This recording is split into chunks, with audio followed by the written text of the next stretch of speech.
Ya que es un poco la actividad de cierre de la jornada de diálogo en el instituto. Decidimos, cuando organizábamos esta jornada, dedicar la norma Schiavalla y finalmente, bueno, tuvimos esta idea que fue un poco hacerle un homenaje y hablamos mucho del formato, de cómo íbamos a organizar el homenaje y finalmente decidimos hacer algo como más informal y dándole presencia a muchos colegas y amigos que, bueno, transitaron con Norma en distintas etapas. Para nosotros es muy importante dedicarle a Norma este homenaje, tenemos que hacer algo, porque Norma fue un pilar del centro, fundadora del instituto, fue profesora de la carrera de sociología desde los inicios, formó jóvenes, equipos varios en el área de los estudios penales y tuvo una presencia importante en lo político, en la gestión institucional, es decir, no solo fue una docente, una profesora, sino que también nos enseñó a participar y a hacernos cargo de los espacios institucionales y de gestión de nuestro propio ámbito de estudio y de trabajo, que es la facultad. Norma participó en la junta de carrera, en el consejo directivo, en el consejo superior, tanto de la carrera de sociología como del instituto, en el comité académico, fue directora en el momento también de la maestría en investigación de ciencias sociales. Tenía un perfil que creo que a todos nos sirvió un poco de ejemplo, no solo los que estuvieron en el área de estudios rurales, sino a otros que tuvimos la suerte de compartir con ella y que nos acompañara en muchos momentos de nuestras trayectorias. Así que bueno, un poco por eso decidimos hacer este homenaje, también algunos colegas y amigos estuvieron de acuerdo y entonces un poco con el equipo de Norma y con Miguel y Susana pensamos en esto, compartir el momento, y a algunos les pedimos si querían comentar, hacer alguna referencia, contar alguna anécdota, recordarla, evocarla desde algún lugar que sea interesante para compartir acá. Pero le voy a decir a Juan que nos cuente cómo lo organizamos finalmente. No, por ahí un poco la idea, como decía Carolina, poder compartir entre todas y todos acá presentes esos recuerdos, esas anécdotas, esos debates, discusiones también fuertes que trataba Norma. Y vamos a tener también un momento con estas personas que van a contar unas palabras que trajeron ya bastante preparadas. Después un momento para que quien quiera también decir algo pueda compartirlo. Trataremos de ser breves todos, como muchos y muchos pueden ganar cosas que traemos las palabras preparadas, también vamos a ser breves. Vamos a hacer dos presentaciones de fotos, una presentación más de la norma familiar, la norma íntima, que prepararon Julián, uno de los hijos de ella, y Ilka, bueno, porque Norma también siempre nos traía ese mundo íntimo familiar a nosotros. Casi todos los que estamos acá hemos visto o escuchado hablar anécdotas de sus nietas, de sus hijos músicos, fotógrafos, pintores en Praga, mayores acá, o de sus nietas jugando, vimos videos, vimos fotos de ellos en diferentes lugares, ¿no? En Lorca, el jardín de Norma, el jardín de su familia, de sus nietas, sus hijos, pero también todos nosotros. Entonces quisimos traer esa Norma con nosotros. Y después otras diapositivas, otras fotos que son las fotos de Norma con nosotros en el Germani, ¿no? Con nosotros, la comunidad de Germani ampliada, no solo de nuestro equipo, dando clases, conferencias, trabajos de campo, discusiones o charlas con movimientos sociales, ¿no? Esa Norma en acción, esa Norma investigadora y apasionada por lo que hacía y por lo que nos transmitió, tratamos de mostrarlo, ¿no? Esa Norma íntima y familiar que siempre nos compartía a nosotros ese mundo, y esta Norma de la investigación, del compromiso político. Son fotos que seguimos recabando en este último tiempo, tampoco vamos a estar todos y todas reflejadas, y van a quedar fotos pendientes que seguiremos sumando en nuevos homenajes. Y vamos a cerrar con una música en vivo, que es algo que sabemos que a Norma le hubiera encantado, ¿no? Porque ella también todo el tiempo nos interpelaba a jugar con la academia y la investigación en conjunto con el arte. Desde lo del cierre me le escapó. Y van a preguntar. Va a cantar bien. Bueno, nada, si quieren, no sé si quieres un complemento o quieres que hagamos la propuesta. Bueno, yo estoy listo.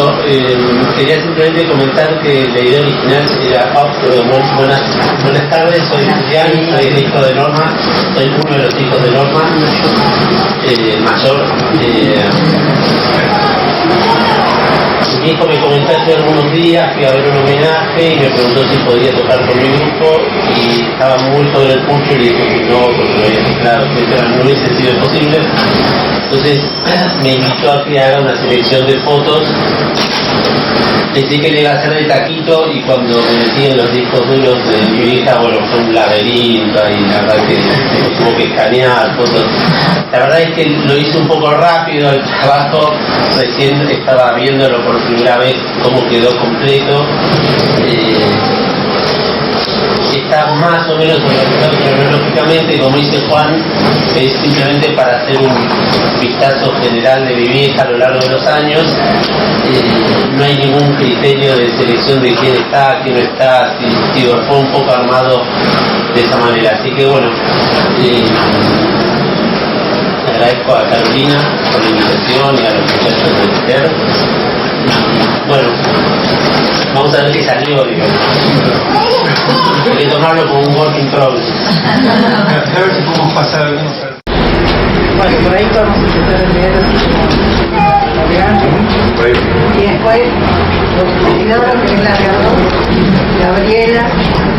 Nos llegaron algunos mensajes de amigos y colegas de distintos lugares. Bueno, leemos algunos lugares de distintos. Un mensaje de Marcelo Ruiz de la Universidad Nacional de Río Cuarto, que dice así: Río Cuarto, 1 de octubre de 2015. Estudiamos los textos de Norma Giarraca desde hace ya largo tiempo en Argentina y en el mundo, y lo seguiremos haciendo. Introdujeron en nuevas geografías del pensamiento, el giro sobre los registros usuales de la construcción política. Aprendimos, debatimos con ella, junto a ella. El con y el junto aluden a un tipo de práctica política que hace del otro, de nosotros, de los muchos, la instancia decisiva donde se juega la construcción común, a veces olvidada en el terreno de la academia. Generosidad de corazón y ejercicio agudo del pensamiento crítico riguroso, como debe ser. Construcción colectiva y tensión utópica. Estas diferentes instancias han coexistido de manera apasionada en Norma. Y nos invitó, a veces en forma arrolladora, como en un buen huracán, pero huracán al fin, a formar parte de los momentos tan diversos de esas pasiones. Norma Giarraca, investigadora, transitó la academia en sus múltiples formas de existencia, la Universidad de Buenos Aires, Instituto Gino Germani, el Consejo Nacional de Investigaciones Científicas y Tecnológicas, múltiples universidades de América Latina y del mundo. Al mismo tiempo nos enseñó que el campo académico tiene sentido cuando está comprometida con las transformaciones democráticas, rechazando cualquier perspectiva criticida de la razón indolente y abriendo caminos a favor de la epistemología del sur. Norma está ahí, hoy en una asamblea en defensa del agua. Mañana en una conferencia en el Colegio de Chino. Ayer en su casa planeando mate en mano un encuentro sobre las epistemologías del sur. Mañana en una asamblea de la insurgencia campesina. Hoy exponiendo sobre el giro del colonial populismo. Norma nos hizo una invitación a transitar por un tiempo no lineal, sino que por el contrario supone una utopía de geometrías complejas, de esas que son del orden de la conflictividad de la vida. Les enviamos un gran abrazo, gracias por el ejercicio de la memoria viva a nuestros compañeros del Gino por la organización del homenaje, gracias Miguel, abrazo grande, Marcelo Ruiz, Universidad Nacional de Río.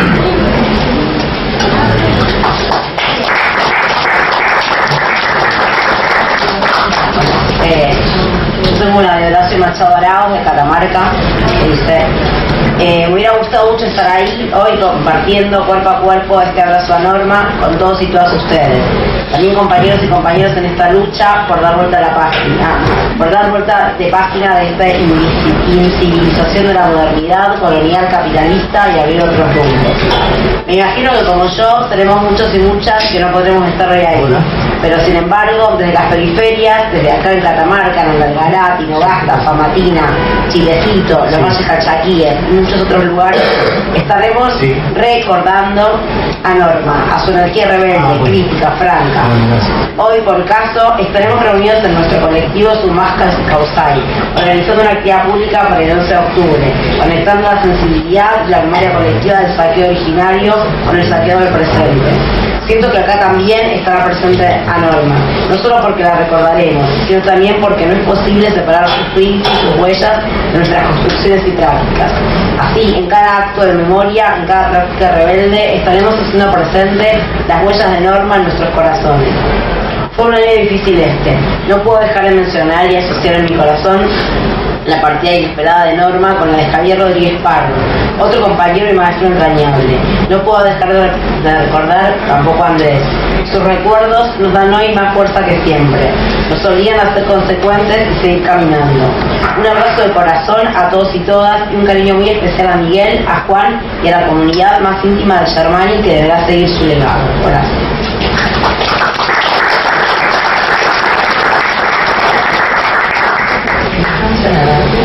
Intercambiamos entonces con palabras. Me voy a parar no porque tenga dotes de oradora, sino porque tengo una voz más bien baja y me cuesta mucho levantarla. Yo lo que quiero decir acá, vine a confesar que hace pronto descubrí que Norma no era infalible, porque mucho tiempo lo pensé. Durante 10 años estuve totalmente convencido de que Norma podía dar todos los buenos consejos, los mejores contactos. Cuando yo conocí a Norma era en 2001, 2002, y yo estaba como todo el mundo en este país mareada políticamente y de repente apareció el ancla de la otra política de Norma. Yo en esas larguísimas charlas que tenía con ella decía: Norma, ¿cómo se piensa sin Estado? Y me daba Ignacio Leskovich.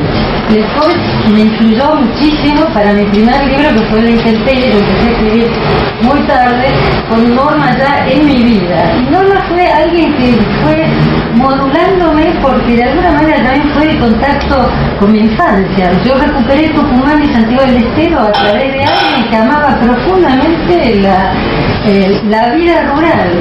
Siendo socióloga, los sociólogos son muy urbanos, es raro encontrar un sociólogo amante de lo rural. Los sociólogos les encanta la ciudad, Norma también, pero Norma tenía ese quinto, sexto, séptimo sentido de lo contemplativo, de lo que crece, de la vida, etcétera, etcétera. Una vez yo estaba buscando un libro, buscaba un autor, decime, Norma, ¿dónde se puede ver la nostalgia de la ciudad perdida? Marshall Bernard. Entonces todos los óleos desvanecen en el aire, gran libro, me encantó. Y bueno, Norma hacía las mejores fiestas, tenía los hijos más talentosos, tenía el marido más divino, más acogedor, tenía la casa más bella. Yo siempre soñé con esa casa. Y bueno, yo esos últimos 12, 13, 14 años con Norma, que ocupaba un espacio enorme, además sin verdad, yo ella ocupaba mucho espacio, así como los ponchos que veíamos, ocupaba, siempre hablaba fuerte y siempre tenía una trupe atrás de ella. Hice un montón de viajes con Norma y con Miguel. Fui a México, fui a Tarija, conocí la UTD Mosconi, las asambleas. Bueno, me hice Argentina, yo creo que antes vivía en Alemania por ahí, ¿no? Bueno, Norma fue la persona que después de Marilena Walsh, de las canciones, Norma me agarró de la mano y me llevó un poco a donde estoy ahora, pero no fue tan infalible. Me dio un consejo que la verdad me jorobó el último verano.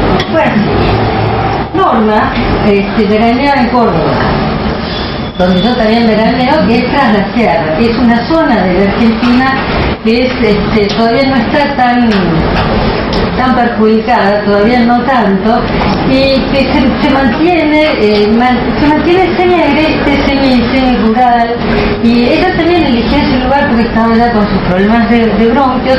Yo conocía la zona de mucho antes, yo veraneaba regularmente allí. La cuestión es que la vida nos llevó a veranear en el mismo lugar. Yo alquilaba unas cabañas y Norma compró a 4 cuadras una bellísima casa que se llamaba La Morita y ahora se llama La Lupita. Y bueno, no eran estos los cerros que nos trajeron, Sí. eran ¿no? el Champaquí, con los cerros estos que eran y la inspiración y el aire. Bueno, el verano antepasado en mi cabaña aparecieron 2 gatitos, se me instalaron con la madre. Los 2 gatitos, Norma venía y los visitaba. Qué lindo los gatitos, si no te los tenés que llevar. Yo, no, ¿te parece? Sí. No, te los tenés que llevar porque los gatitos ya están con vos y no sé qué. Bueno, con gran esfuerzo me llevo a los gatos, que el día que era todo un lío, me habían metido en una caneta no sé nada, porque yo tenía, digo, hace mucho que no tengo gatos, no tengo animales, yo vivo sola, tenía la casa tranquila, todo bien, de repente, no, llevate los gatos, y dale, metele con los gatos. Y bueno, el día que voy a buscar los gatos, la madre, que se da cuenta que yo le iba a llevar los gatos, me los sustrae. Pero no, nomás se queda ahí, se queda todavía unos días más y hace que me los traigan a Buenos Aires, no se enchufa.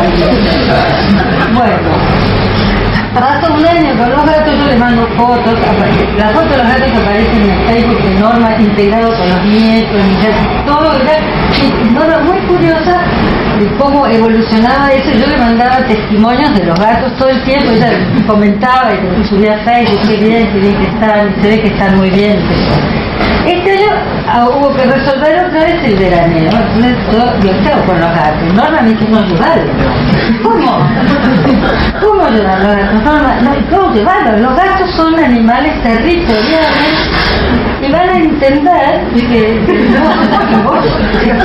si vos vas ahí a la cabaña, los gatos van a entender que están ahí y además vos llevarlos. Bueno, otra vez comprar las cajas, tocarlos para que no, yo contraté a alguien para que me ayude a manejar, que son 900 kilómetros, entonces hay que llegar rápido porque para que no hagan picking, que no tomen agua y eso. Bueno, llego y Norma viene a ver cómo están los gatos, qué lindos. Y yo, bueno, ahora déjalos salir. No, ¿cómo lo voy a dejar salir? No, déjalos salir porque está el territorio. Bueno, los gatos salieron un día. Yo empecé así como con sucesivos ataques de nervios que no se me iban. Uno no, después la madre que no los reconoció los chumbaba.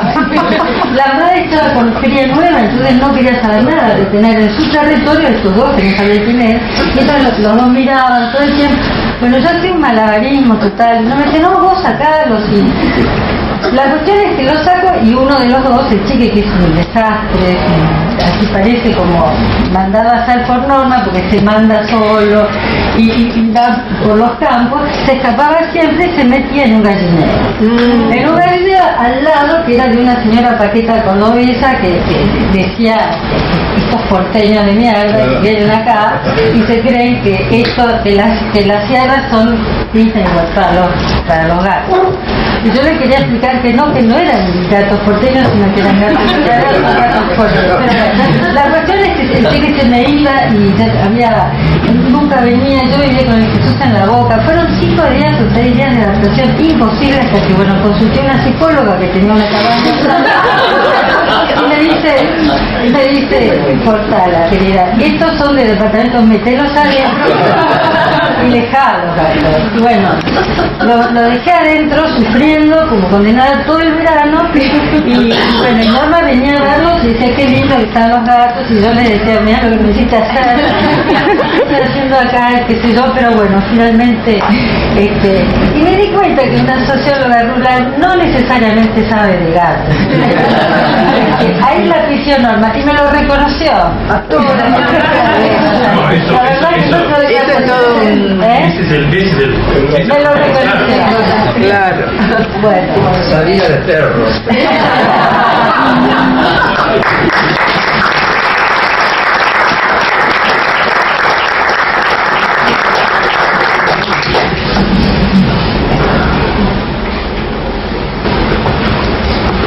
Bueno, corto, porque no voy a aguantar mucho rato. Yo sé que las noticias más terribles llegan en horas inadecuadas. Y así cuando recibí un llamado a las 7 de la mañana y de otro lado estaba Alberto Corenville, sabía que algo terrible había pasado. Estaba en el aeropuerto, leía página 12 y ahí se había enterado de la noticia que Norma había muerto. Tardé varios días en certificar que esto era cierto porque no lo podía creer. Realmente era algo difícil de entender y de creer.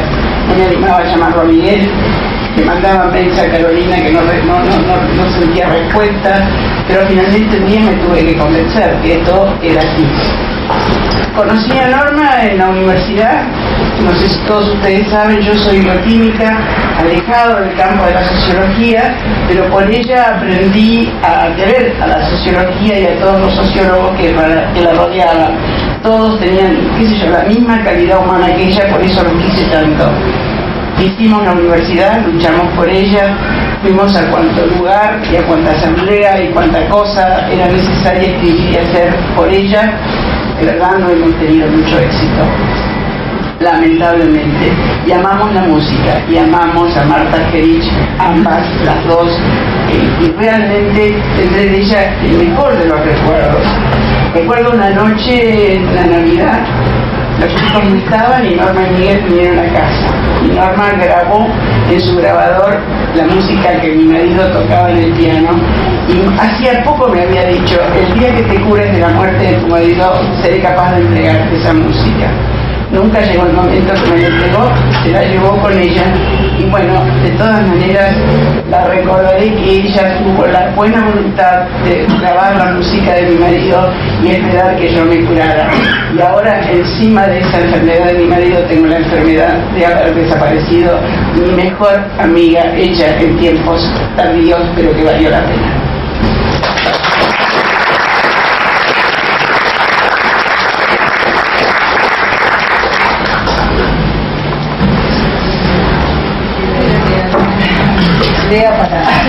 Leo un mensaje que nos llega también de Córdoba, de Fernando Barros.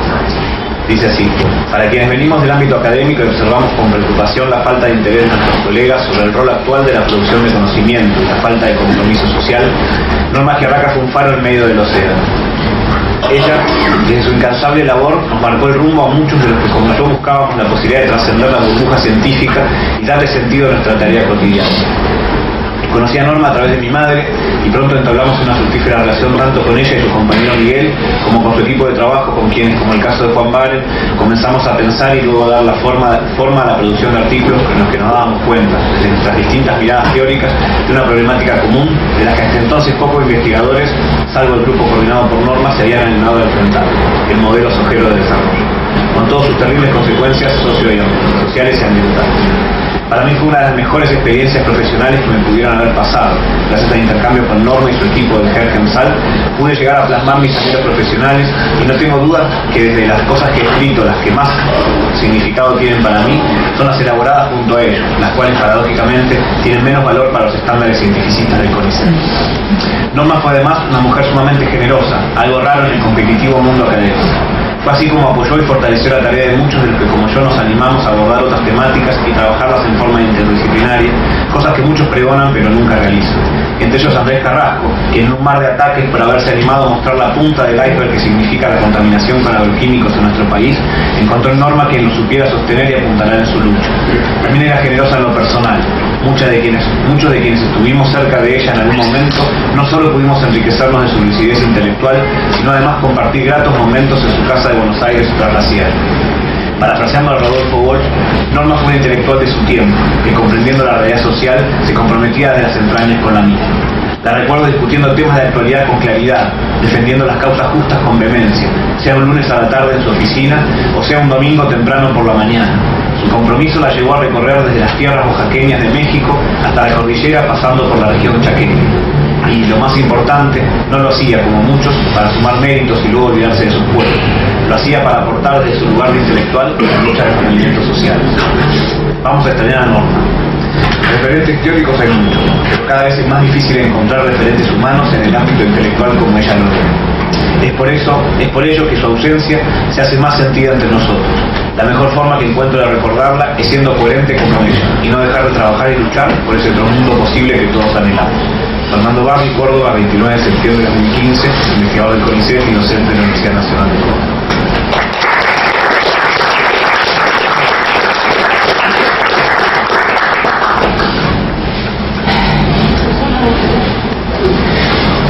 Bueno, yo no sé también, como Janina, no sé cuánto tiempo voy a poder durar. Yo estos días, cuando resolvimos hacer esto, me tocó una de las pocas tareas que asumí fue buscar unos mails para gente que hoy está aquí y que la conocía o podía tener no puede ser. Esto significó que algunos de ustedes solo buscaran mails que sabía que habían sido para los amigos o para la familia o para un grupo chico de investigadores de distintos grupos. Creo que pude recoger la mayor parte de los mails, inclusive de alguna gente que vive. Ahora esto significó un doble lectura para mí. Significó leer de nuevo los mails del mundo. Es decir, que esta no fue una tarea fácil para mí. Yo la conocí a Norma en el 65. Estábamos en la Facultad de Filosofía y Letras, estudiábamos Sociología, éramos dos mocosas, y conocimos en alguna materia, las dos fuimos ayudantes de segunda de estadística, que se estudiaba mucho, pero manteníamos un trato así normal, hasta que vino la noche de los batones largos. Eso ya empezó ahí una etapa distinta. Imagínense, ustedes nos conocieron ahora las dos, casi todos, íbamos las dos con minifalda a asambleas clandestinas en Plaza Flores un sábado a las 3 de la tarde con medidas de seguridad. Sábado a las 3 de la tarde, en septiembre del 66, Plaza Flores, la claquinera de minifalda típica de Filosofía y Letras era un poco raro. Y yo no la dejaba Norma acercarse porque no me decía el código de seguridad que teníamos que decir, era donde queda la calle Carabobo o algo así. Entonces la otra me recutió porque me dijo, nos conocemos, hemos estado sentadas juntas en la facultad, pero yo no sé si venís acá o venís a investigar. En secuencia terminamos en un bar fumando ambas, las dos fumábamos, yo fumaba hasta hace poco, Norma, ¿no? Y ahí empezó toda una etapa que uno la mira a la distancia después de todas las cosas que pasaron y dice que era una etapa divertida. Imagínense que ahí nos cambiaron el código y teníamos que ir a otra asamblea clandestina en un templo evangélico en ciudad. ¿Se imaginan 300 personas, todas así de este estilo? Pelo largo. Ah, claro, sí, los muchachos, era absolutamente clandestino. Nosotros nos lo creíamos, entonces jugábamos al ladrón con esta, policía ladrón. Así fuimos, y después hicimos otras cosas que no eran tan fáciles, pero estudiamos juntas, con alguien que está atrás mío, que es Susana Sober. A veces estudiábamos en la casa de Norma en vez de en Ramos, y parábamos para ver El amor tiene cara de mujer, porque no nos perdíamos la novela. Y después teníamos un grupo de estudios también con otros de la facultad, los sábados a la tarde, donde le dábamos la pata a la parte culta, y estudiábamos cosas tan raras como matemáticas inductivas con un filósofo, éramos todo cartucho sociólogo, marxismo, historia argentina, no sé cuántos delirios. En la casa del tío de Alberto Violacowski, que era soltero y vivía en pleno barrio gueto, que terminábamos comiendo de piel de picha en Corrientes y Pueyrredón, y yo con un loco bárbaro que había ahí que me encantaban las matemáticas resolviendo ecuaciones. Pero estudiábamos muchísimo, éramos muy estudiosos, eso es cierto, ¿no? Esa parte es cierto, estudiábamos mucho. Entonces mezclábamos toda esta cosa divertida con la cosa del estudio, y siempre fuimos muy rigurosas, muy amigas en muchas cosas. Compartimos una de las fotos que había ahí con una nena chiquitita, es el año, ¿qué será? El 75, debe ser 74, en Córdoba, en Tras las Sierras, justamente,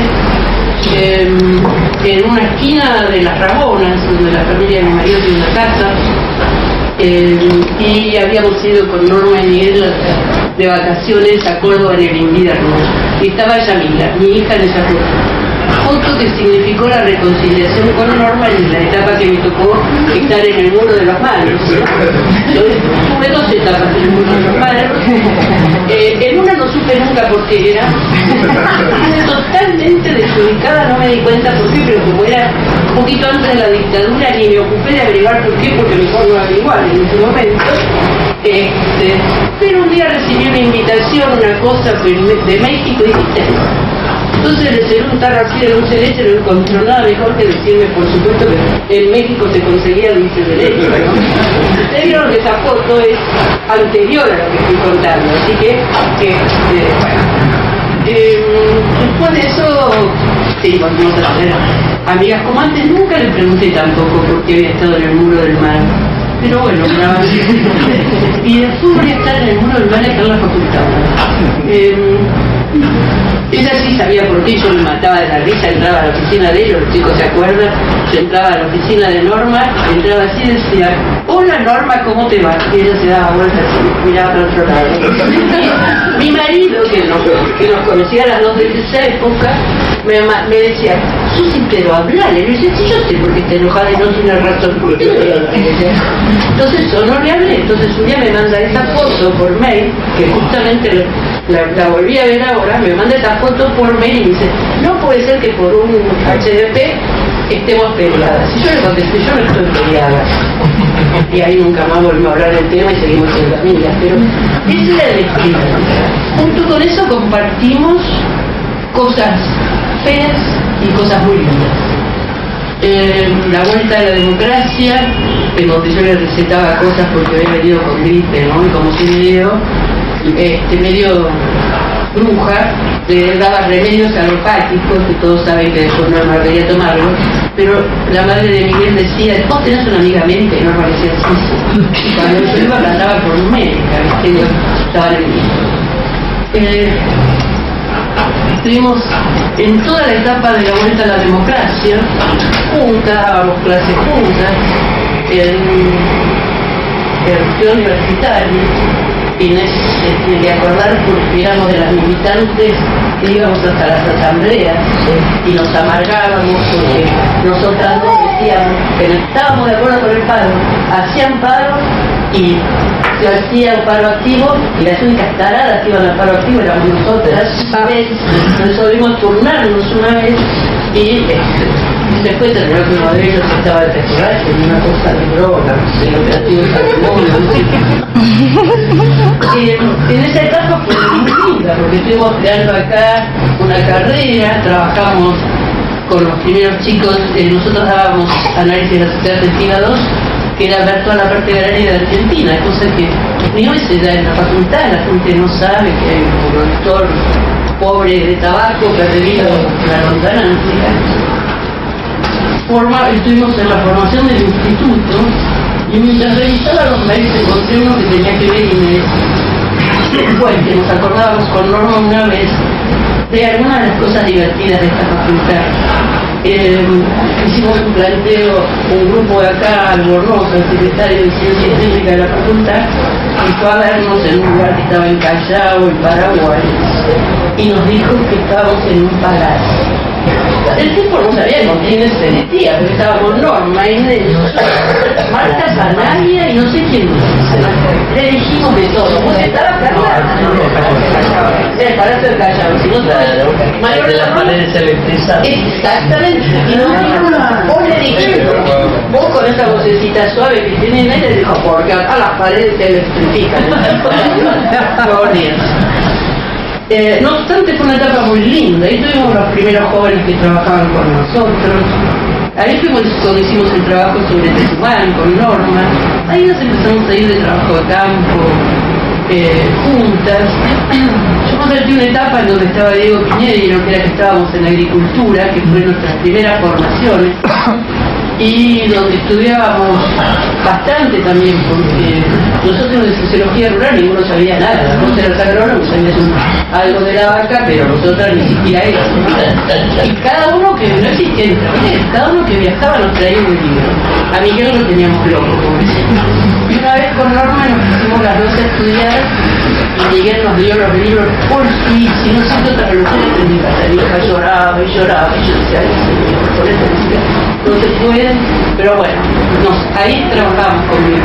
Lo íbamos a ver a Miguel Murri, que estaba en ese momento en Simpson, y estudiábamos, hacíamos grupo de estudio, y nos fuimos formando entre nosotros.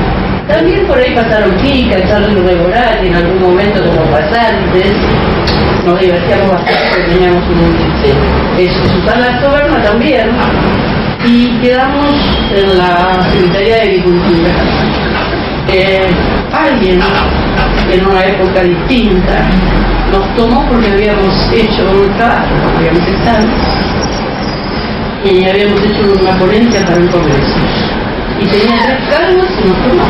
No nos conocía en ningún lado, era el Museo de y no nos conocía en ningún lado. Vos, Susana, también y la verdad es que esta fue una época muy linda. Tuvimos chicos, trabajamos bastante, como hicimos en el interior, estudiábamos bastante, hacíamos sí, fue una buena época, todos militábamos en algún lado. En esa época estaba Susana Murillo en la agricultura. Es verdad. Yo le mandé un mail a Susana, porque Susana me escribió cuando murió Norma. Susana, cuando me echaron de agricultura, a Susana Soberna y a mí, Norma, esta no me acuerdo de todo. Norma y Susana Murillo tiraban panfletos desde la terraza. Me contó Susana Murillo ahora cuando murió. Es decir, vivimos muchas cosas, al punto de que en el último tiempo teníamos la última junta, que era Norma había comprado la población y nosotros teníamos una casa en La Rabona. Casa de la descubrí que no voy más, me aburro mucho, me gusta el carro, pero no tanto.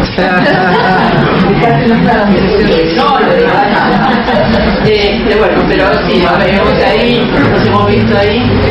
Nos veíamos mucho en La Paloma, en una siempre se nos veraneado juntas, y ahí íbamos a La Paloma, que estaba Don Diego, y la pasábamos muy bien. Es decir, éramos compañeras de trabajo y éramos amigas. Y pudimos mantener eso, a pesar de lo difícil que era mi amiguita, bastante bien. A veces se peleó, fue por una tontería increíble, pero increíble la tontería. Yo no mataba el árbitro, no, como se tenía. Y yo decía algo de eso, ay, nos conocemos desde los 18 años, ya cada una sabe qué desastre va a ser la otra, así que, y esto me tomó imprevistamente. Tan imprevistamente que no puedo parar de tener culpas y cosas ridículas. Y me hizo reflexionar bien una sobrina mía. Yo estaba en Princeton cuando el día que Norma se fue. Yo venía de Princeton al Kennedy a tomar el avión, me esperaba Marcela que está por ahí. Venía cruzando por un camino que nunca había venido, había resuelto tomar un remis y que más y que la plaza no le iba a llevar a la tumba, me tomé un remis y el tipo vino por la costa.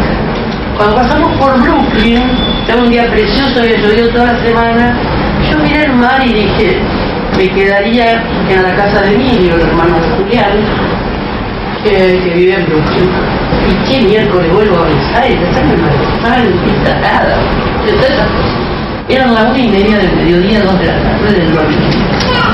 Llegué al aeropuerto, tomamos el avión. Cuando llego a Buenos Aires, estoy escribiendo un mail a mi casa diciendo que había llegado, que estaba aterrizando, y Marcela, que estaba conmigo, me dice, tengo que decirte algo y te juro que no. Y me dice, murió Norma. En el mismo momento el mail lo transformé en llamado, le digo a mi marido, ¿esto es cierto? Mi marido me dice sí, pero a las 4 de la mañana me dice sí, es cierto, cuando llegue a casa ya está. Yo no lo podía creer, desde el día de hoy que no lo puedo creer.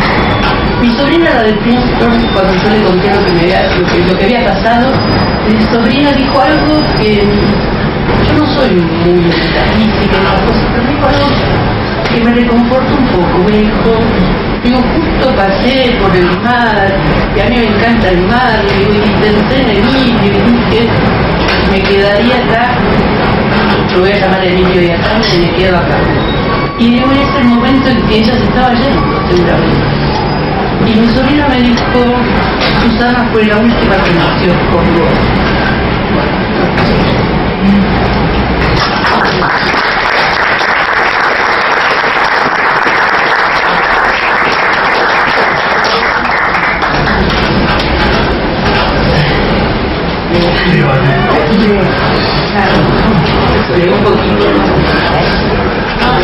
Un mensaje de Sergio Gómez. La noticia de la muerte de Norma me ha causado una profunda pena. Por un lado, su alejamiento nos deja un vacío. Por el otro, un sentido de gratitud por haberla conocido y compartir una relación de amistad. La pena del alejamiento definitivo tiene el consuelo de volver a leer su vasta obra, pero nos priva de esa conversación fluida, del comentario mordaz y la observación oportuna. Con Norma compartimos numerosas jornadas y publicaciones en el marco de Claxo, donde las relaciones propias entre colegas y las de amistad se entrecruzaron. La recordaremos como una colega siempre activa, con un compromiso político y éticos explícitos, obsesionada por la formación de jóvenes investigadores, activista de las causas más nobles y sobre todo una amiga entrañable. A Miguel y sus hijos un saludo solidario y espero que el reconocimiento de sus colegas y amigos les sirva de consuelo en este momento. Sergio. Profesor, después unos pasillos en Marcelo C. Lo ubico muy presente también en la carrera y en los ámbitos que uno va atravesando en la facultad en este momento. Pero sobre todo la recuerdo acá en el instituto, porque para mí Norma era el instituto, ¿no? Yo entré al instituto también muy joven como auxiliar de investigación de un equipo de investigación y Norma ya estaba en esa oficina. Después yo fui pasando, ¿no? Becaria, investigadora en formación, investigadora formada, y Norma siempre estaba en la oficina. Y siempre tuvimos muy buen diálogo, porque nunca habíamos estado cerca en los grupos políticos por ahí en los que yo había transitado, en los que ella había transitado, y sin embargo siempre desde que era estudiante nunca cursé con Norma tampoco, y sin embargo siempre tuvimos muy buen diálogo, ¿no? Y charlábamos y compartíamos compartíamos y no discutíamos mucho sobre la carrera y la facultad. Y quería recordar que fue ella la que me propuso como directora en mi primera gestión. Ella y ella Sergio, ¿no? Las dos después decían a ver quién fue primero que había propuesto el nombre. Y que a mí me pareció una locura cuando lo propusieron la primera vez. Y después no me pareció tan locura también creo porque Norma desde la oficina de esta, donde siempre estuvo, fue acompañando mucho, y sobre todo lo que tendría que decir es que me enseñó a valorar el instituto, ¿no? Después, por supuesto, tuve el diálogo con otros directores, ¿no? con otros profesores, pero Norma tenía clarísimo la función del instituto dentro de la facultad, en relación a la carrera, en relación al sistema científico en general, a CONICET, cuando se creó el Ministerio de Ciencia y Técnica. Norma tenía una mirada de la política académica, pero de una agudeza, y para mí siempre fue un interlocutor pero privilegiado, ¿no? que creo me ayudó muchísimo a poder entender este instituto y a llevarlo, creo, a la altura de lo que exigían ya mis padres. Y después otra cosa, creo que también esta capacidad de formar jóvenes, ¿no? Porque eso también desde esta oficina donde la vi tantas décadas, vi pasar también muchos jóvenes, ¿no? Y formar equipos, algunos que no se quedaron en el instituto, pero otros sí que hicieron sus equipos y empezaron a hacer equipos, y también eso lo valoro mucho porque creo que es uno de los pilares de este instituto, ¿no? La capacidad de formar jóvenes con espíritu crítico, comprometidos y con la capacidad de absorberlos, y que se queden en el instituto y sigan formando gente con esta talento. Y entonces, bueno, todavía me es increíble que muchas veces cuando paso a la oficina y entro a saludar a los chicos que están ahí en la computadora, lo hago como para también darme cuenta, ¿no? Y digo, no está, pero está, ¿no? Porque creo que este instituto era un poco su casa, y que a todos nos dejó un poquito de ella y de su experiencia. Así que,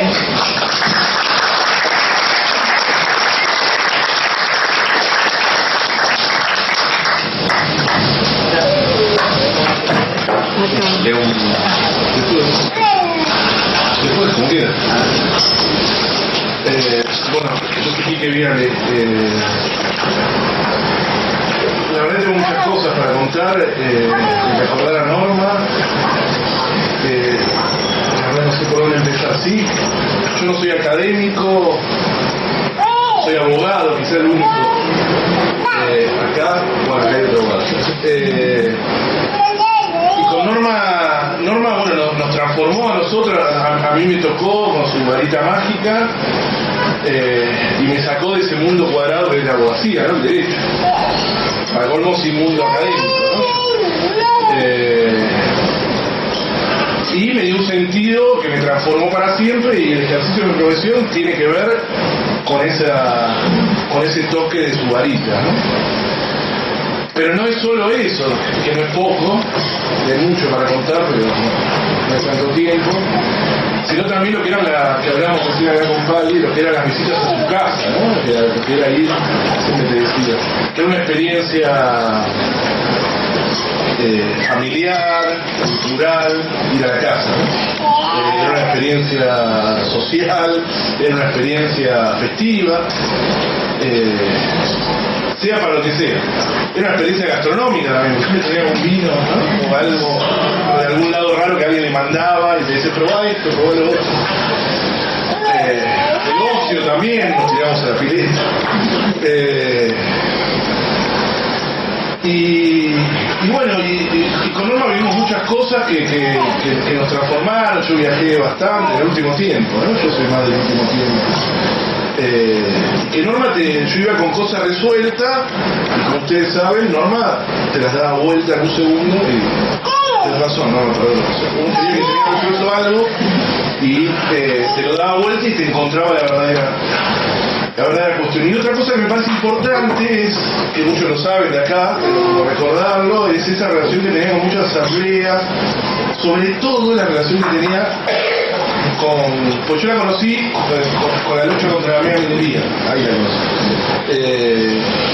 La relación que tenía con las chicas de Famatina, ¿no? Como decía, que eran de Chilecito también, pero eran las chicas de Famatina,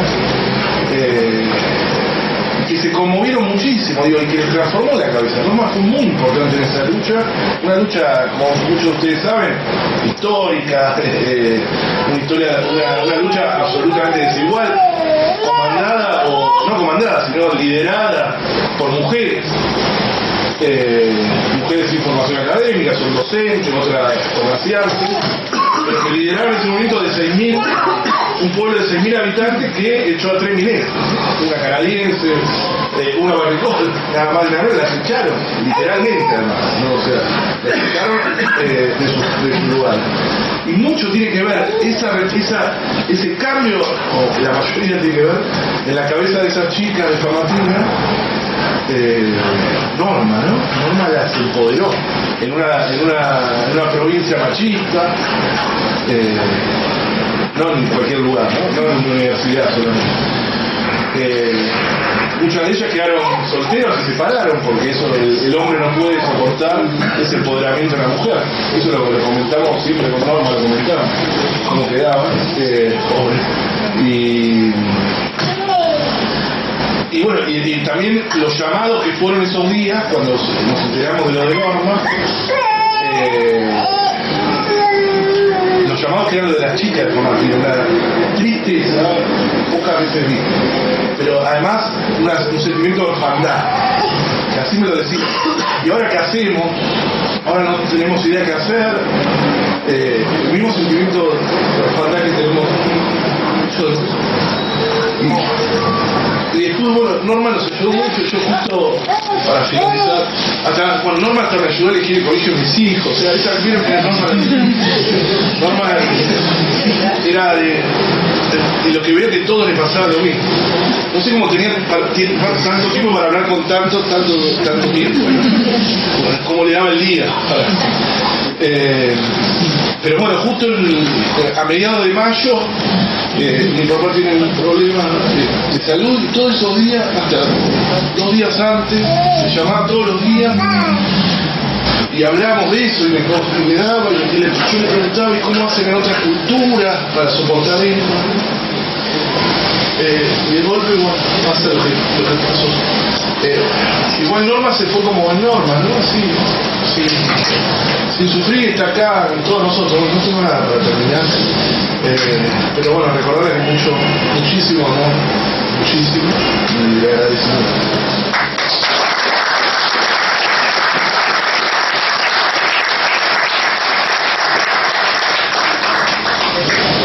Me gustó mucho el que dijiste, y voy a tomar la palabra un ratito. La canción Norma, la canté, nos conocimos en Neuquén.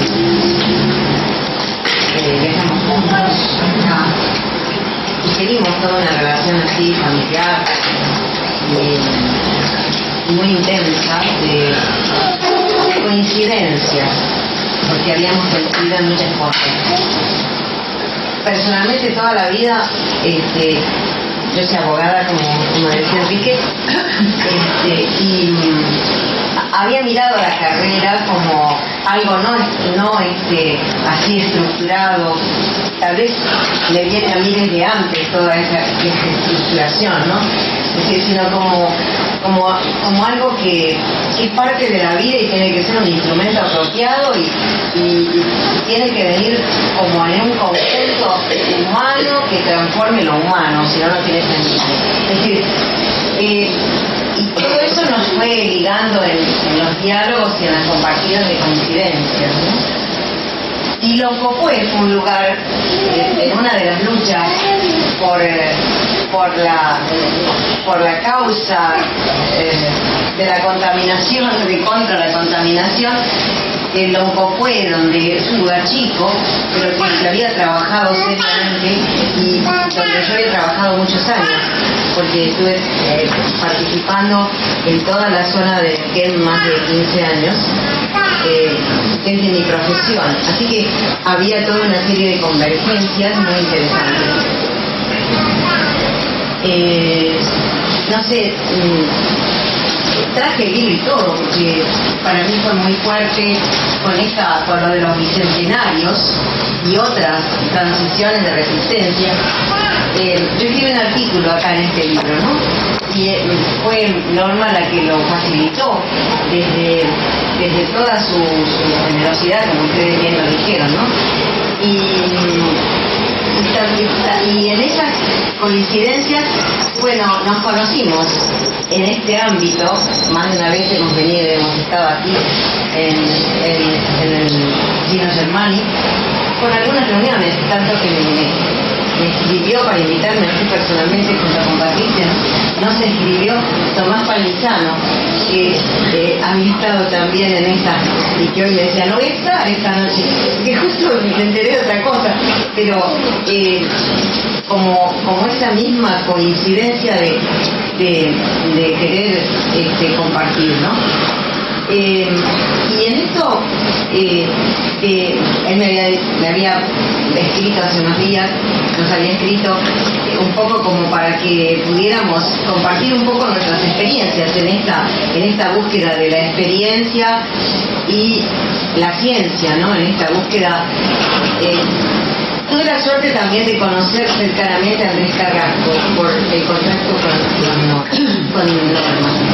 Y eso me enriqueció mucho, porque fue una personalidad realmente extraordinaria, que en la ciencia y en esa búsqueda de hacer de la ciencia algo profundo y humano, puso mucho.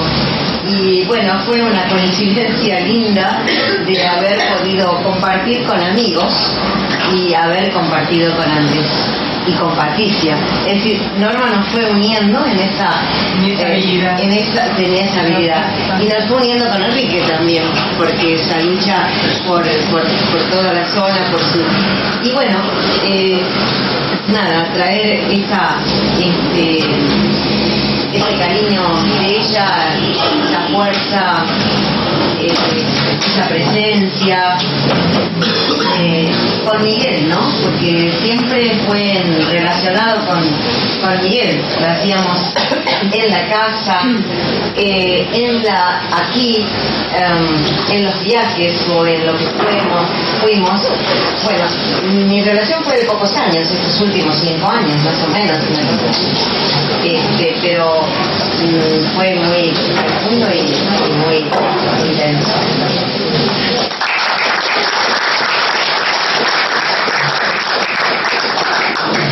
Bueno, yo quería compartir un poco en base a lo que dijo Quique, una postal de Norma. Evidentemente la sigo extrañando mucho, la sigo necesitando.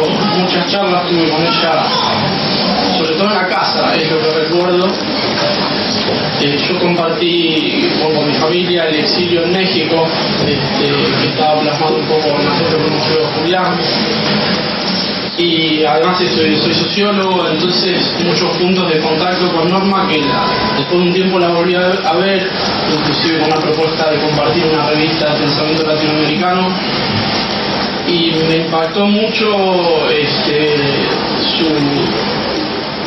su genialidad, digamos, ¿no? De cómo construía mundos que tenían puente, porque yo le hablaba de sociología y me rompía la cabeza, me hablaba de arte y me rompía la cabeza, me hablaba de política y me rompía la cabeza, entonces me empecé a sentir como que era una gran maestra. Yo le preguntaba algo, bueno, pero la academia estaba por momentos en los 90 con tanta chatura,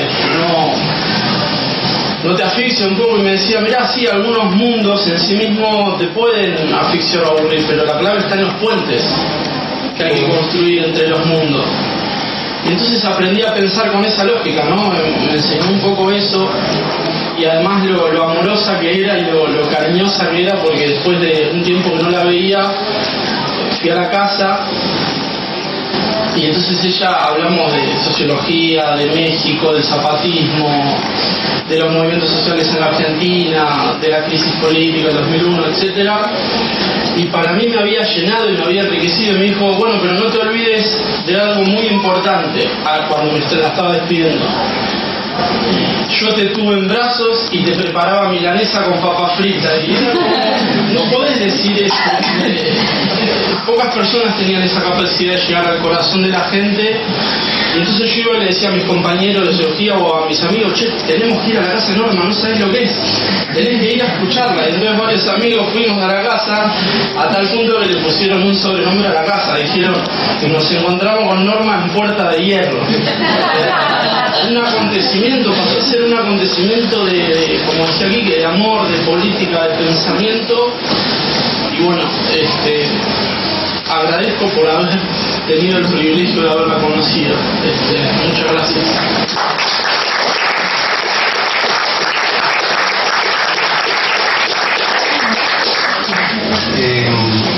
A mí Norma me tuvo en brazos también. Conozco a Norma desde que nací. Porque Norma le hizo la suplencia a mi madre para que mi madre no pudiera tener Manzanares de la escuela primaria. Mi mamá fue docente esos años para la vida, y yo eso no lo supe durante mucho tiempo, obviamente no lo sabía cuando nací. Y un día, caminando por un pasillo de la carrera, yo había hecho mi tesis sobre una cooperativa de trabajadores cañeros de Tucumán, un tema que le tocaría muy cercanamente a Norma. La tendría que haber hecho con Norma, pero la tesis no la hice con ella. Y nunca había cursado con ella tampoco. Éramos compañeros con Carla. Y un día me la cruzo en un pasillo de la facultad y me dice, ¿vos sos Daniel Escartón? Sí. Sí. Y vos estás haciendo tesis sobre esto, tal. Yo a vos te tuve en brazos. Y yo hice, y cuando empezamos a hablar, yo estaba en el último año, estaba escribiendo la tesis, había ido a vivir a Tucumán un tiempo, y sentí una culpa enorme, me acuerdo de ese momento como si fuera hoy, por haber estado trabajando un tema que tendría que haber trabajado con ella. Y me sentí muy incómodo, me una culpa que todavía tengo, ¿no? No haber hecho eso. Pero a partir de ahí entramos en una relación, a conocernos un poco, pero tampoco había sido muy intensa. Pues yo rápidamente me fui al exterior, al año 7, por el 89, que fue acá, en el 90 me voy al exterior y me volví hasta el 2000 y pico. Y cuando vuelvo, en el 2003, me la encuentro, pero como si hubiéramos charlado el día anterior.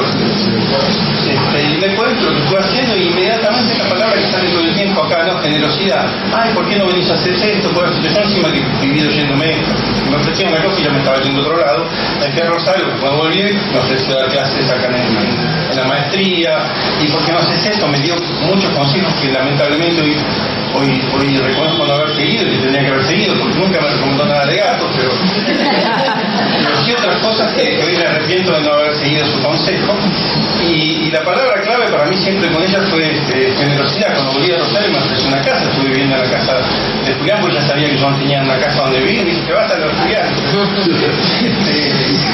Así con esa cosa imperativa que no tenía, ¿no? A ver si me gustaba, no tenía opción de que me gustara.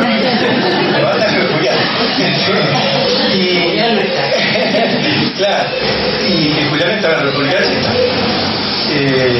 Y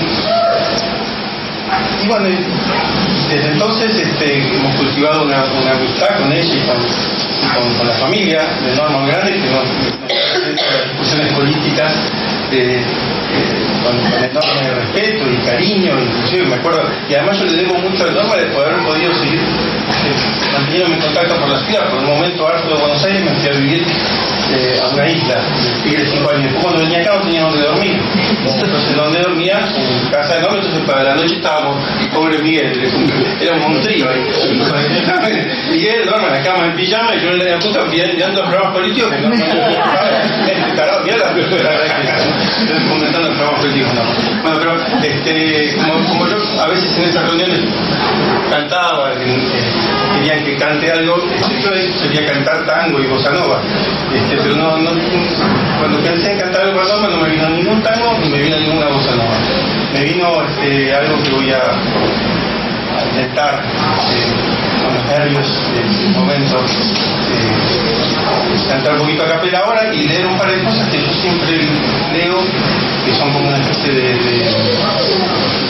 compañía para mí cuando pierdo el interior. Chique, você esteja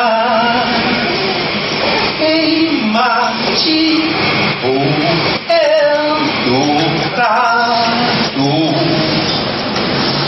Abra a janela e veja quase mudou.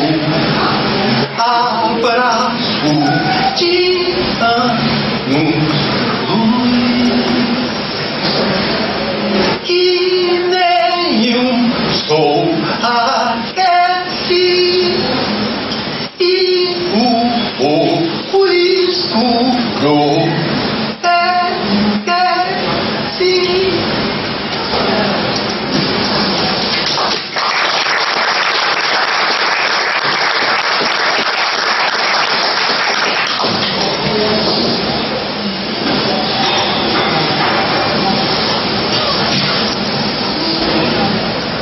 Son dos poemas de Jorge Luis Borges. Cinto. Cuando nos anonada la desdicha, durante un segundo nos salvan las aventuras íntimas de la atención o de la memoria. El sabor de una fruta, el sabor del agua, esa cara que un sueño nos devuelve, los primeros jazmines de noviembre, el anhelo infinito de la brújula, un libro que creíamos perdido, el pulso de un hexámetro, la breve llave que nos abre una casa, el color de una biblioteca o del sándalo, el nombre antiguo de una calle, los colores de un mapa, una etimología imprevista, la lisura de la uña animada, la fecha que buscábamos, contar las 12 campanadas oscuras, un brusco dolor físico. 8 millones son las divinidades del Shinto que viajan por la tierra, secretas. Esos modestos númenes nos tocan y nos dejan. Y el otro poema, breve, se llama Nubes 2.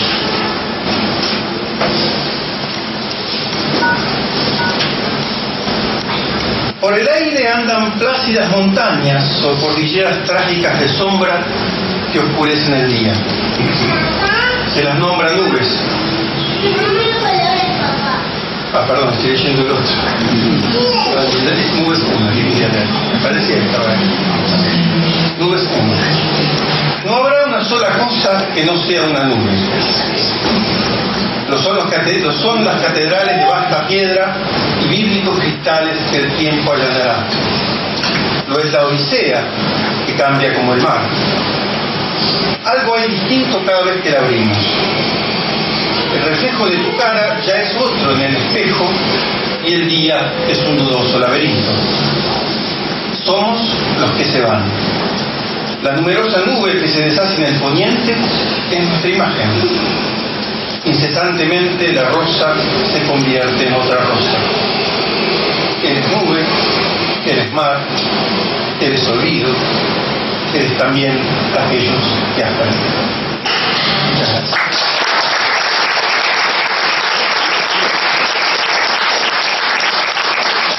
Y yo venía sin demasiada formación, de hecho no tengo mucha formación, entonces fui con todos esos recaudos y de repente me encontré con una persona que me abrió las puertas con una generosidad y con una empatía a lo que yo estaba trabajando. Encontré una conexión casi como si estuviera hablando con una amiga, no con una persona que me iba a dar, que al mismo tiempo me estaba dando información valiosísima para mi trabajo. Si bien yo hacía bastante que venía tratando de desarrollar esto, encontrarme con Norma fue cambiar radicalmente un punto de vista central que obviamente después terminó rigiendo todo el resto de mi búsqueda con todo eso. Y así como entre las cosas más grandes, yo que terminé de entender quién era Norma cuando yo terminé el libro, se lo mandé el de borrador para ver que lo leyera, para ver qué le parecía, cómo había puesto sus textuales y demás. Y lo leyó, me dijo que le había encantado, pero que no le había gustado el final y que necesitaba cambiarlo. Y me dijo, esto urgentemente hay que cambiarlo. Es urgencia, pero no es urgencia, me fui a su casa corriendo. Y cuando llegué a su casa, ella estaba en la computadora reescribiendo el final. Y lo reescribió de una manera que conceptualmente era maravillosa. Es verdad que le faltaba eso, pero lo terminé cerrando con un discurso de Perón.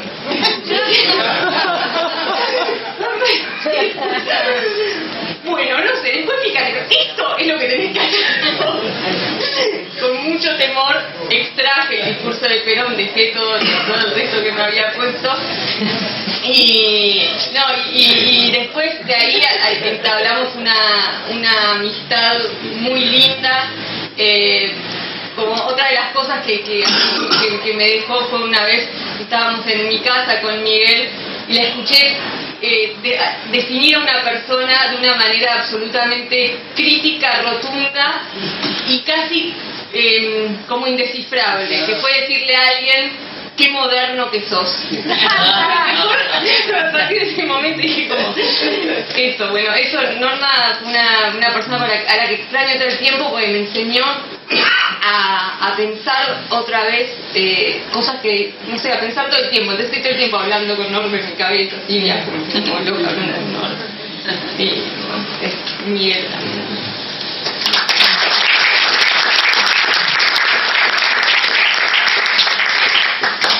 Yo voy a decir unas palabras de parte tratando de expresar por ahí a mis compañeros y compañeras del equipo de investigación y de la cátedra.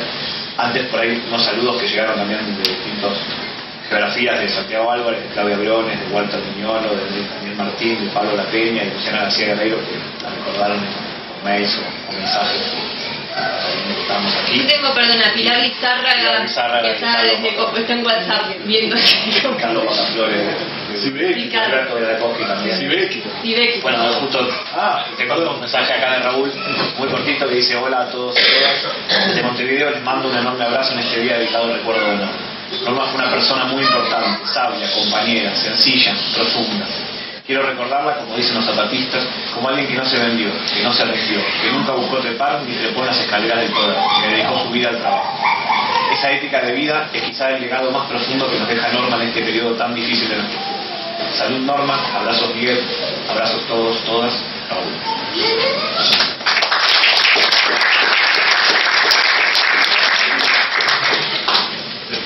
Y por ahí tratar de expresar y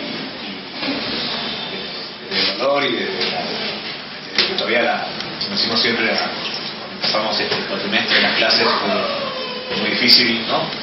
Empezarla sin Norma. Todavía la extrañamos y la necesitamos día a día, ¿no? Creo que estamos todavía transitando el duelo. Por ahí rescatando estas ideas que estaban, que yo ya venía con la idea de decir, bueno, la idea de Norma como maestra, ¿no? Pero maestra en el sentido amplio, maestra como esos maestros que uno piensa que fueron viejos filósofos, ¿no? Esta idea de que era una maestra en el sentido integral, ¿no? Que obviamente en lo académico nos enseñaba y nos formaba, pero también en cuestiones éticas, en las discusiones políticas, en las discusiones estéticas, ¿no? Acerca del arte, en lo personal y en lo familiar. Esto que fue saliendo era todo el tiempo.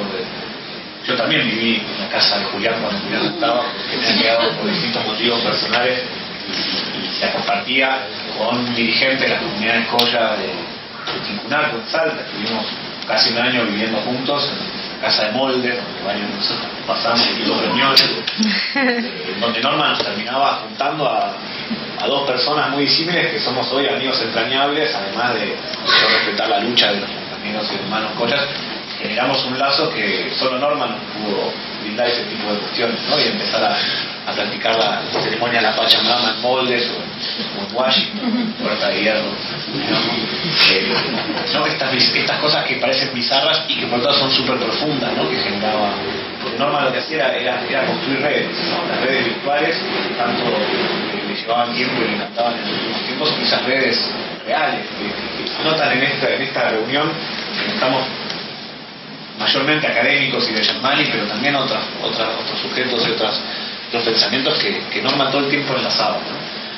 Y nos enlazaba en causas perdidas, ¿no? Porque siempre que había una invitación no sabía que íbamos a perder y fracasábamos, efectivamente, ¿sabes? Pero Norma nos seguía convocando y nosotros seguíamos yendo y seguíamos intentando cambiar un poco, mucho de este mundo que necesitamos cambiar, ¿no? Y esa creo que es una de las grandes enseñanzas, ¿no?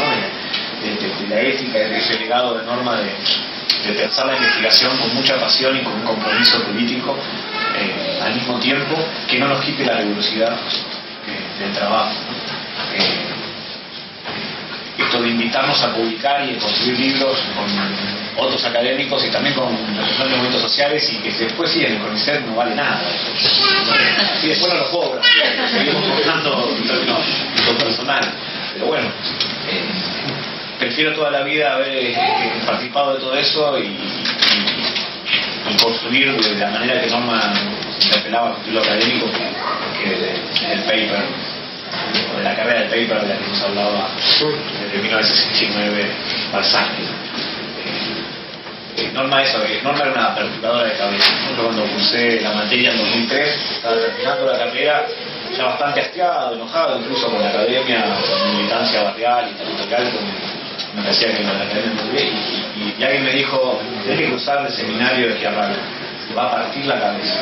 No, pero no sé qué, o 2001, y lo cursé y realmente me partió la cabeza. Encontré mi lugar en el mundo académico, ¿no? Con Norma, en términos personales, pero creo que a muchos de nosotros nos acogió con esas particularidades de ser bichos raros, ¿no? Casi ninguno de nosotros tenemos promedios muy altos de la carrera, no éramos el típico estudiante de excelencia, y Norma nos fue encontrando y eligiendo y metiéndonos y formándonos para eso, para ser rigurosos, pero sin perder ese espíritu rebelde y crítico con el cual ella nos conocía y nos alentaba esa tensión, esa dualidad de investigar y de accionar también. Y esa generosidad, ¿no? De permitirnos conocer a muchos de ustedes, a gente que nosotros leíamos o que respetamos y que son como los popes, y Norma decía, no, pero hay que hablar, contar, y como si fuera uno más, y te generaba esa posibilidad de ser el Gustavo Esteva, o un luchador como Hugo Blanco de Perú, que es un asado como los tantos, ¿no? O eso que te hablaba de los nombres de pila de varios de ustedes, que nosotros los conocíamos por haberlos leído y los leí, y de repente dicen, no, Miguel, y vos decís que Miguel era Miguel Burni, no sé, no porque Raúl, si ves, ¿no? Entonces esa cosa de esa familiaridad a la que uno tenía que acostumbrarse, y hasta los días de hoy uno a veces no me hablaba y no sé, pero ¿de qué me estás hablando? Ya me da vergüenza porque se suponía que tenía que saber de qué me estaba hablando. Esa sensación de familiaridad con esos sujetos que ella justamente nos convocaba permanentemente a enlazar. Pues también, ¿no? la sensibilidad con los saberes populares, poder mezclar nuestras investigaciones rurales con el gauchito Gil, con toda esta discusión sobre el peronismo que atravesaba muchas veces, ¿no? La Norma siempre, después le saltaba la Norma peronista, que siempre, ¿no? Que tenía esa sensibilidad que ella tenía con ciertos saberes populares, pero con un peronismo súper crítico también, ¿no? El propio general, diría, ¿no? Y de todas las instituciones que había alrededor de él, ¿no? Pero realmente Norma tenía esa cosa ecléctica por un lado, rigurosa al mismo tiempo, que nos interpelaba de manera integral, ¿no? Para mí Norma fue una maestra y seguirá siendo siempre una maestra, ¿no? Y creo para todos nosotros, con todo lo malo también que tenía eso de las confrontaciones, de las discusiones, de cuando Norma se enojaba y uno iba con miedo a todo, porque si Norma, nada con Norma era medias tintas, ¿no? Era una totalidad, la relación era total, para bien y para mal en ese sentido, ¿no? Y esta cuestión que ahora anécdota de presentando un proyecto de comisario tipo 2 en ese momento era que yo ya había presentado un proyecto similar para otra beca que me había parecido fantástico para Claxo, entonces digo, bueno, Norma, le mando el proyecto un día antes de que termine el tiempo de presentación, me voy al cine, ya bueno, aliviado, ya Norma lo había visto el proyecto, salgo del cine, tengo una llamada, tengo 20 llamadas todavía de Norma Semaca, el corazón se me da un vuelco, llamo a la Norma, ¿qué pasó? ¿Cómo puedes hacer este desastre, este proyecto? Pero Norma, si lo habías visto, si estaba bien. No, pero el tono de Claxo es uno y el CONICET es otro, esto es un desastre, no sé qué. Claro, se cae la estantería abajo, muchas notario, pero Norma, si te ha parecido buenísimo. No, pero mirá, tal cosa, llego a la casa y empezamos, por suerte la tecnología no era con disquete, sino que era un mail de nosotros, hubo 3 horas y media, de 11 de la noche a 2 de la mañana, imponiendo los objetivos específicos general y específicos. Una cosa totalmente loca, digo, ¿cómo Norma que arrasa, no? Yo en ese momento estaba hace 3 o 4 años en la cadena, él estaba conmigo mandando un mail tras otro, yo contestándole, digo, ¿por qué se tomaba ese trabajo conmigo? Se tomó con muchos de nosotros, y tenía que ver con ese compromiso que tenía con la formación, ¿no? Con esa pasión de formarnos como jóvenes, ¿no?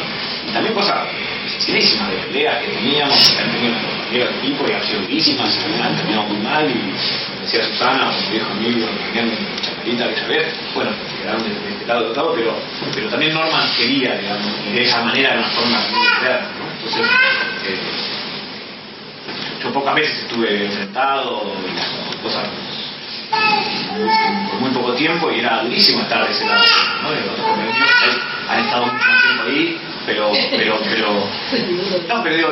sabemos que Norma nos quería igual, digamos, no éramos un club, como alguien dijo ahí también, ¿no? Y ese compromiso a mí ya no se me puede escapar nunca más, digamos. Yo no sé qué terminaré siendo, pero seguramente eso que termine siendo, Norma va a tener bastante culpa para bien o para mal, que yo termine siendo, ¿no? En ese sentido, Norma se metió en nuestras vidas y va a seguir estando. En ese sentido yo mucho le agradezco, ¿no? Todo lo que hizo por mí, por nosotros. Todavía sigue siendo muy difícil. Su ausencia, que como dicen también los zapatistas, ¿no? Los muertos siempre nos acompañan, nos ayudan a seguir peleando y luchando en nuestra vida para transformar, ¿no? Así que siempre lo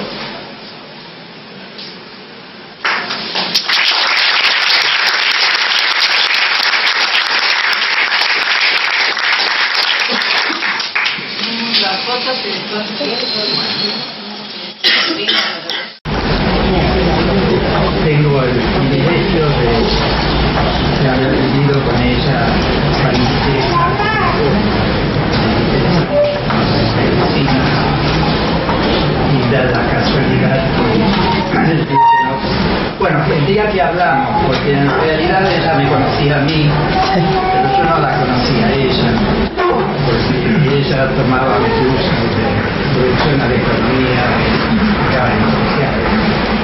Y bueno, en esa época todos los profesores tomaban examen, pero justo cuando correspondía yo tomaba examen a ella. Renuncié, era la famosa renuncia del 66, entonces no pude tomar el examen. Y ella tampoco fue mucho a las clases mías, porque medio afrancesado.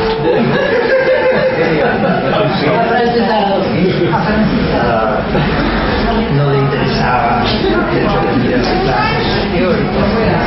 Pero después, en el año 72, precisamente un 7 de junio de 72, Norma viajaba a Bahía Blanca y yo también viajaba a Bahía Blanca, porque yo daba clase en la Universidad del Sur, en el famoso departamento de economía, que era alumno de esa época, y justo el domingo yo no había ido fui a una reunión política, entonces tomé el avión de la mañana. Norma iba a Bahía Blanca porque había nacido su sobrino y la hermana necesitaba que la ayudara porque el marido estaba trabajando en Bahía Blanca y necesitaba que alguien le ayude, que le trajera cosas. Entonces, bueno, estuvimos en el aeropuerto y el avión no salió en determinado momento, entonces estuvimos dando vueltas por ahí. Yo también me había fichado, ella me había fichado a mí, decía, usted debe ser un hotelero suizo. Tenías un diario en la mano que se identificó de alguien. Un diario de Página 2. Pero era Página 0. La opinión. Entonces, empezamos a conversar, o ella empezó a conversar. Además se sentaron juntos al lado en el avión, ¿no? Sí, primero estábamos ahí en el hall cuando salir. Y bueno, empezamos a conversar. Entonces yo, ¿y vos qué haces? Bueno, yo doy clase social. Yo fui alumno tuyo. Entonces ahí empezó la conversación y así conocimos. Y bueno, 7 meses, 8 meses nos casamos. Y después tuvimos peripecias del exilio, toda la vida en común. Ahora, bueno, ¿cómo era Norma? Pueden preguntar. Sí, pero yo creo que en un aspecto ella en general tenía razón. En general tenía razón. Y yo aceptaba que ella tuviera razón. Quizás por eso, como ella dijo en un mail el último año. Bueno, te felicito, muchacho. Estuvimos juntos 42 años. Era creo el día de su cumpleaños, o cuando nos casamos, ¿no? Estuvimos Aniversario del casamiento. Aniversario del casamiento. En Facebook. Son con muchos altos y bajos, pero finalmente el avión tenemos unos hijos y nietos maravillosos, tenemos varios libros juntos. Felicitaciones, muchachos. Bueno, ¿cómo? Francés. Bueno, no sé si... Ya no. Entonces,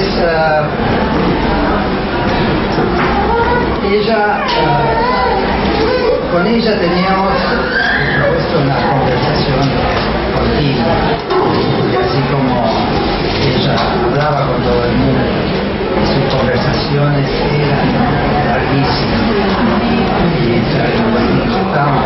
en una reunión, ella seguía con nunca terminaba. Pero por otra parte, siempre estaba presente el tema de la sociedad. Y ella escribía muchas cosas. Y ahora en el reconocimiento de su obra, Claxon, un libro de su obra, me invitaron al Congreso de Claxon, donde van a hacerle un homenaje. Y yo estuve viendo sus trabajos, muchos publicados, pero también están todos los trabajos de difusión que tiene Ana 12, otros artículos que son, donde ella habla de todo, no solo la cuestión agraria, sino toda una serie de temas que interesaban en ese momento, y tenía una capacidad y una pluma para explayarse, Gabriela podrá comentar sobre su pluma periodística fenomenal. Y ella tiene entonces todos esos escritos,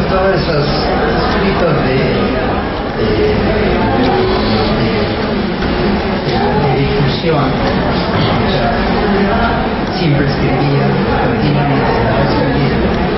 Pero también ella tenía un diario donde ella comentaba los acontecimientos de nuestra vida.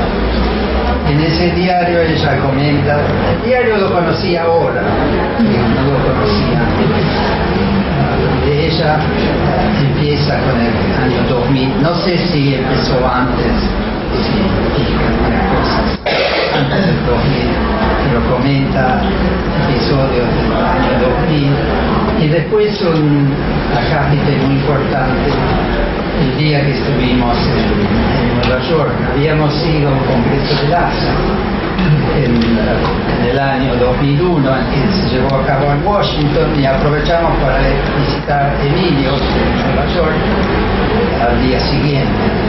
Y nos tocó el 11 de septiembre. Entonces todo lo que ella cuenta de esa experiencia, nosotros estábamos en un hotel en la calle 72 y caminamos hasta donde fueron los acontecimientos, y todo lo que ella veía y sentía, y cómo reaccionaba la gente. Eso fue donde ella pone también sus sentimientos sobre los más variados temas. Después estuvimos el día siguiente, en ese día no pudo venir Emilio de Brooklyn a la ciudad, a Nueva York, pero al día siguiente nosotros fuimos a visitar a Brooklyn. Y también estuvimos ahí en Washington Square, donde ella habla de la música que tocan, la forma en que la gente se expresa y todo eso. Y aunque ella pone una nota final diciendo, bueno, toda esa gente que vienen zona cero, pero no se dan cuenta que por ahí eran ellos los culpables de lo que estaba pasando, porque muchos hablaban sobre cómo nosotros nos atacan. Después en este diario ella también habla de nuestros viajes a Cuba. Y habíamos ido a Cuba con Emilio, porque Emilio tenía un hijito, y los cubanos habían encontrado una de curar y bueno, en última instancia no se curó del vitiligo, pero de todas maneras fue una experiencia interesante. Y en ese día ella comenta, en ese día, como nosotros, bueno, subimos arriba porque era una mundial de fútbol, con el niño como se ve el partido, y ella se quedó abajo hablando con una prostituta que trabajaba y le comentó cosas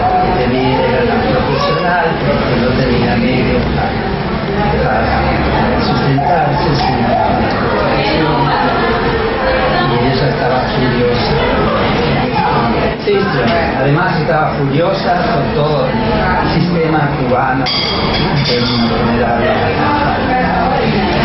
democracia, etcétera, de libertad de expresión que nos dan. Me criticaba a mí porque yo decía, bueno, por lo menos han resuelto ciertos problemas para la población en general, pero ella no, achacaba muy fuerte todo su crítica al régimen cubano, que yo después, yendo al Congreso de Comunistas, confirmé que ella tenía razón. y también leyendo ese último libro, El hombre que amaba perros, especialmente y después, bueno, hubo también otros episodios que tenían que ver con, fuimos otra vez a Cuba por un congreso de Claxo y toda la crítica que ella hacía, colegas intelectuales. En fin, también ahí escribe sobre el 19 y el 20, nuestras marchas, una serie de cosas. Pero lo que sí me gustaría verles es, bueno, algo sobre su perspectiva política, porque ella era una persona política que pensaba la política en términos generales, no en términos partidarios o la política, la pequeña política, digamos, sino como la necesidad de una transformación profunda de la sociedad. Y siempre remarcaba, aquí en este discurso ella plantea la necesidad de transformar esta sociedad capitalista, colonial, patriarcal, racista, individualista, entre otras cosas. Entonces, bueno, les voy a leer, porque ella tiene varios escritos sobre esa temática, muchos también imaginados, pero me pareció muy bueno el prólogo que ella escribe del libro de Hugo Brandt, Nosotros los Indios, que él escribe la dedicatoria, dice a Norma y Miguel, no sé por qué a Miguel, muy agradecida, estoy muy agradecido a Norma por haber aceptado prologar el libro y por habérmelo hecho en términos en que lo hizo. Un fuerte abrazo. Entonces Norma dice en este prólogo: estamos frente a un libro que conmueve y sorprende por muchas razones. Conmueve por la posibilidad de conocer de modo directo las luchas de América Abierta, extendidas por múltiples tiempos y territorios. Conmueve porque las resistencias están narradas en una forma simple y profunda. Conmueve porque representa a su autor Hugo Brandt para muchas generaciones de luchadores, por su inmenso afecto por la selva y por la Pachamama, por el privilegio de convertirnos en testigos de intercambio epistolar entre el protagonista y José María Arguedas en los últimos momentos trágicos de la vida de la ciudad. Conmueve por constatar una vez más los infinitos sufrimientos que en el orden colonial infligió e inflige a vastas poblaciones. Sorprende por el grado de empobrecimiento subjetivo del hombre moderno, que es capaz de provocar los peores sufrimientos en prisiones y enfrentamientos ajenos. Sorprende por la actualidad que adquieren esas luchas en los años 60, en los contextos regionales e internacionales actuales tan diferentes de los años 60,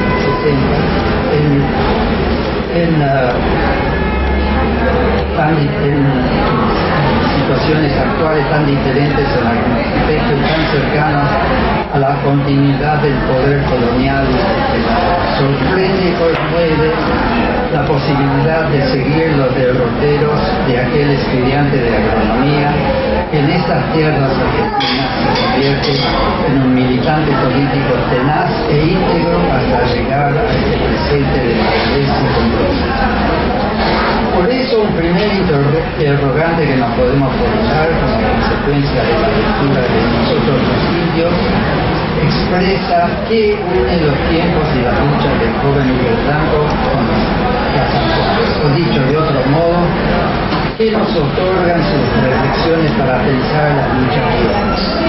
Nos otorga su escritura como un legado de quien reflexiona sobre su propia vida y la transmite con experiencia militante a las generaciones posteriores. Hugo Blanco es un sujeto social rebelde, entre comillas, que pudo sentir las injusticias, las injurias, la tragedia colonial de sus hermanos indígenas en su propio cuerpo y generar ese nosotros que da título a este libro. Fue un dirigente campesino con el reconocimiento internacional en épocas en que muchos hombres y mujeres podían sentirse irreduciblemente rebeldes, pues había un futuro posible.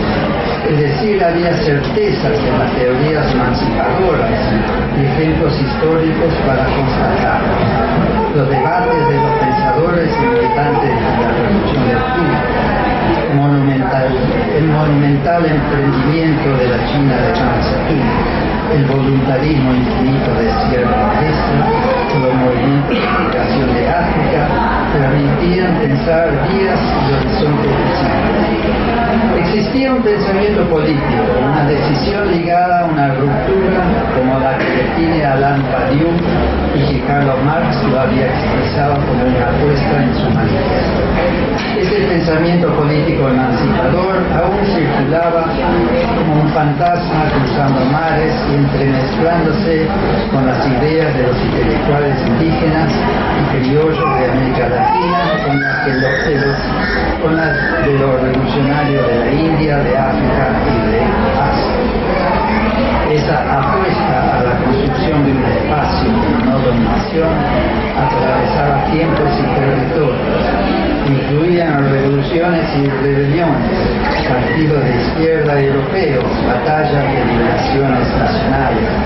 Finalmente, como construcción histórica se agotó, porque a mi juicio cayó en la trampa de la modernidad, que la modernidad dependió, el desarrollo, la modernización, la tecnociencia, es decir, el predominio de la regulación social frente a sus raíces libertarias. El agotamiento de los pilares de la modernidad socavó la emancipación para quedarse con la pura regulación, con el puro control social. Pero la potencia de ese pensamiento decimonónico que prefiguraba un espacio de no dominación, que fue capaz de articular las luchas obreras europeas con las campesinas e indígenas de América Latina, con las de liberación nacional de Asia y África, impregna aún hoy la búsqueda de los pensamientos emancipatorios en las múltiples resistencias. Y a mi entender, Hugo Blanco viene a representar esta constante, esta tenacidad, la presencia irreductible de un pensamiento político, es decir, de una decisión ligada a una ruptura, a la ruptura con un orden moderno, colonial, capitalista, racista, patriarcal e individualista. En la segunda mitad del siglo XX comienzan a decaer las teorías críticas, donde las ideas de revolución y de sociedad igualitaria, comillas, aparecían viables y posibles. No obstante, siempre la decisión de entregar la vida a esas luchas fue una opción difícil, como bien lo demuestra este libro. Y esto por muchas razones. La primera se encuentra en el nivel del sufrimiento personal, las penurias, las prisiones, el ominoso reconocimiento de lo que es capaz de hacer quien domina, la sensación de estar siempre cerca de la muerte. Blanco lo sabe, y cuando lo narra nos advierte no solo acerca de su propio sufrimiento, sino de lo que aún padecen muchos seres humanos en todo el mundo, sufrimientos con los que convivimos durante nuestra vida, veces conscientes, decididos a denunciarlos, a combatirlos y muchas otras veces negándolos, haciendo como que suceden en lugares tan lejanos que no nos involucran. él se preguntaba al salir de las prisiones cómo es posible que los seres humanos nos acostumbremos a coexistir con el sufrimiento de tantos otros que quedan allí. En efecto, sabemos de este sufrimiento como así también de un listado interminable de situaciones mortificantes y luminosas que involucran aborígenes, presos, niñas en estado de secuestro sexual, jóvenes en riesgo de fusilamientos, habitantes de vidas personalizadas y otros, etc. Considero que el hallazgo más significativo en la lectura de este libro recibe una historia de vida de Hugo Blanco, en ese andar político más parecido al de los activistas indígenas del presente que al de los luchadores de la década de los 60 y los 70. Y es precisamente el dispositivo que habilita no solo a reconocerlo por sus luchas dentro de su tiempo, sino como un sujeto capaz de adelantarse a él. Creo que esto es uno de los puntos que permite dar cuenta del motivo de tanto respeto por el pasado colectivo, pero también por ser un sujeto capaz de leer las circunstancias y acciones colectivas de la convención hilares en una clave en la que se escuchan los sonidos actuales del sureste mexicano, los zapatistas, la rebeldía indígena de las montañas y selvas ecuatorianos, o la esperanza campesina e indígena boliviana. Espero que no sea demasiado.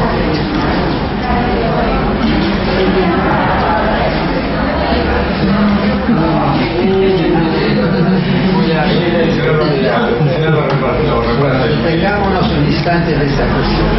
¿Qué han sido de los referentes de la lucha de la década de los 60? La mayoría de ellos son hoy hombres del pasado y cuando participan en la política actual lo hacen como funcionarios, legisladores, líderes de partidos políticos y no siempre en posiciones que rememoran sus historias rebeldes. Hugo Blanco es una de las dignas excepciones y este libro es una de las claves para comprenderla.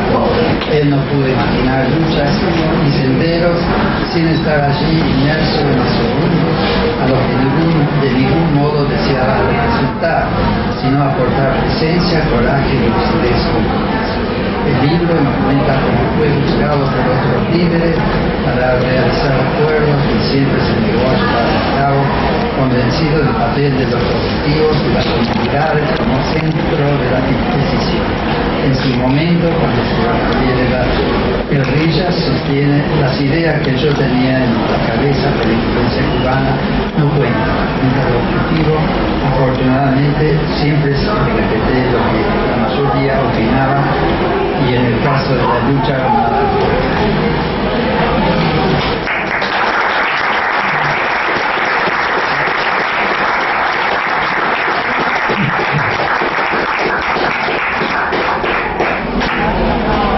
Bueno, bueno contar con este prólogo, ¿no? Que vos considerás que es como una síntesis de lo que es aquí. Sí, exacto. Yo creo que aquí ella presenta pensamientos políticos amplio, como en ningún otro. Y hay chance de mandarlo, ¿no? Sería bueno, ¿no? Hacer una... Este libro salió en 2010.